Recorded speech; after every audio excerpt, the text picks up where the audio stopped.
Dr Ali Tabandeh is the spiritual leader of one of the largest Sufi orders in the world, the Gonabadi Dervishes.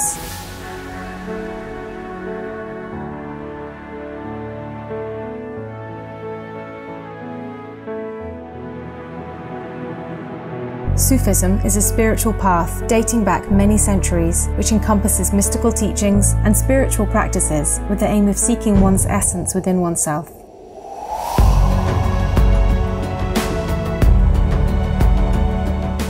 There have been many notable Sufis to date, such as renowned poets Rumi and Hafiz, or the father of modern medicine, Avicenna.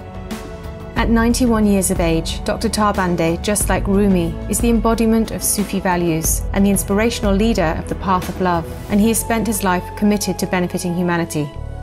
During his many years as a human rights lawyer, he worked tirelessly to promote constitutional reform in Iran, pushing for secular freedoms of expression, ideas and belief. And as a result of this, he spent 2 years in prison, 6 months of which was in solitary confinement.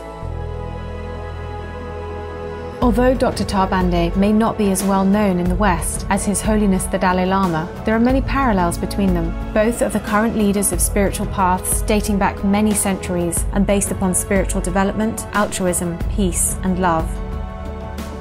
Both have given their lives in the name of serving humanity, standing up for the things they believe in, even in the face of much opposition. And in the same way the Dalai Lama was forced to flee Tibet back in 1959, following the invasion of the newly formed Communist Chinese government, so now Dr Tabandeh and his 8 million followers are confronted by ongoing systematic oppression by the Islamic regime in Iran.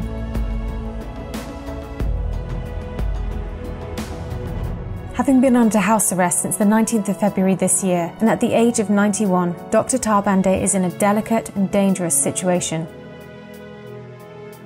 Some have spoken out about the current plight of Sufis and Dr Tabandeh in Iran, including leading organisations such as Amnesty International and petitions backed by numerous members of the European Parliament. Mike Pompeo, the US Secretary of State, expressed further concern with the following remarks, and the following statement was recently made at a press briefing inside the UN.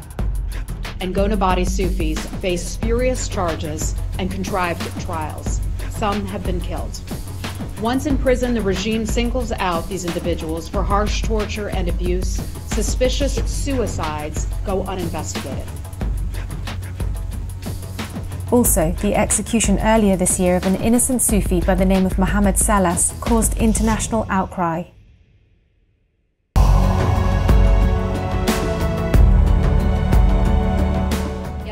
Prisoner of conscience has passed away while in custody. Mohammed Raji, a member of the Gonabadi Dervish community, passed away while being interrogated in custody in Iran. We also continue to receive disturbing reports of the Iranian regime's ongoing forceful crackdown on the Gonabadi Dervish community across the country, in which hundreds have been reported arrested and some have been hospitalized. Yet, Mr Tabandeh remains in house arrest, and more than 400 Sufis remain imprisoned without fair trial. Matters are further complicated following the infiltration of the Gonabadi order by members of the Iranian government, intent on gaining control from within. Last month, a simple man, a bus driver, a father of 2 children, and a member of the Iranian Gonabadi Sufi Dervish community was convicted and sentenced to death. He was reportedly denied access to a lawyer before and during his grossly unfair trial. Mr. Salas and his supporters maintains his innocence throughout, reportedly stating he'd been tortured into a forced confession. Sadly, on June 18th, the regime hanged Mr. Salas in prison. Right now, hundreds of Sufi Muslims in Iran remain in prison on account of their religious beliefs, with reports of several having died at the hands of the regime's brutal security forces. Among those in prison is the 91-year-old leader, Dr Ali Tabandeh, who has been under house arrest. He's in need of immediate medical care.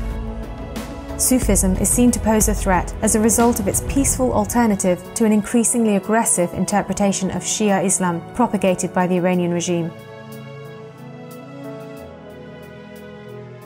Many experts have noted that Sufism offers the perfect antidote to the Islamic extremism currently causing so much disruption throughout the world. But for this very reason, Sufis have been severely persecuted in regions such as Egypt, Pakistan, and for over 40 years within Iran.